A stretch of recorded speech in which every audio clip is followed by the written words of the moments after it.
पूजा करते समय आंसू या उबासी आती है तो हम आपको बताएंगे ये किस बात का संकेत है।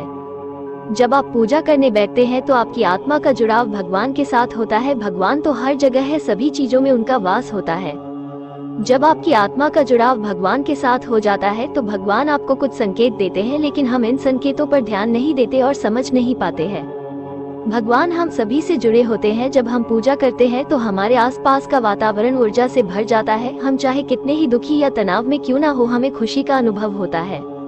इन सकारात्मक शक्तियों का प्रभाव ही कुछ ऐसा होता है। कई बार विद्यार्थी पढ़ते समय माँ सरस्वती जी का ध्यान करते हैं, जिससे उनकी आंखों में आंसू आ जाते हैं और नींद आने लगती है, जिसका अर्थ है माँ सरस्वती की कृपा उस विद्यार्थी पर हो रही है।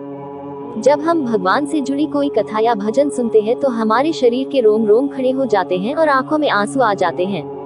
आंसू आने से भगवान पर हमारा विश्वास अटूट हो जाता है। अगर आपको भी भगवान का ध्यान करते समय यह संकेत मिलते हैं तो समझिए कि भगवान आपको कुछ संकेत दे रहे हैं।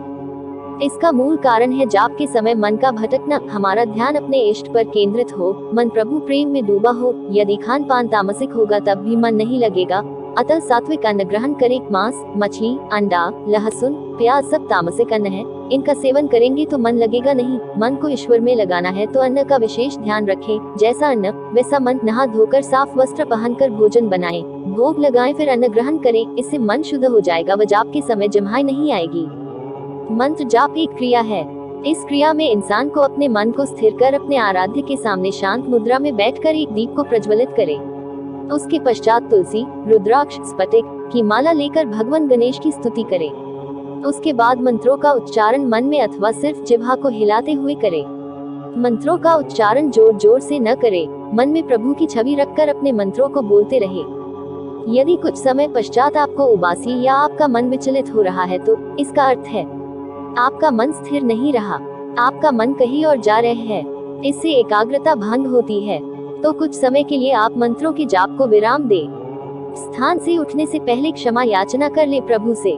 कुछ समय पश्चात आपको लगे कि अब मन शांत और स्थिर हुआ तो पुनः मंत्रों का जाप प्रारंभ करें। जप करते समय उबासियां न ही सही माना जाता है और न ही गलत माना जाता है, लेकिन जप करते समय अगर उबासी आ रही है तो ये समझा जा सकता है कि आपको जप करने में कोई भी दिलचस्पी नहीं है। आप जबरदस्ती किसी के कहने पर जप आदि कर रहे हैं। अगर आप भगवान की पूजा में ध्यान लगाकर बैठे हैं और आपकी आंखों से आंसू निकल आते हैं तो यह संकेत है कि आपकी आत्मा का ईश्वरीय शक्ति से मिलन हो चुका है।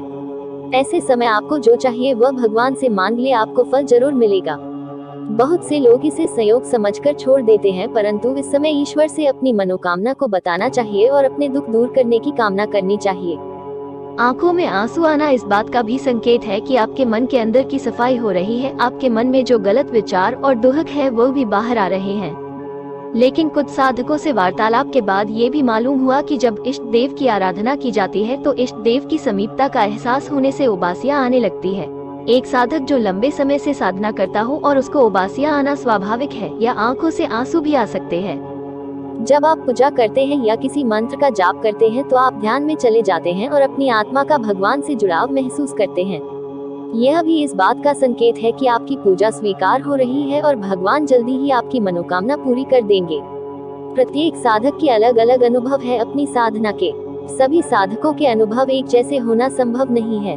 तो साधक को चाहिए कि आराधना करते समय तन मन शुद्ध करके बैठे और पूरा ध्यान अपने साधना में केंद्रित करे।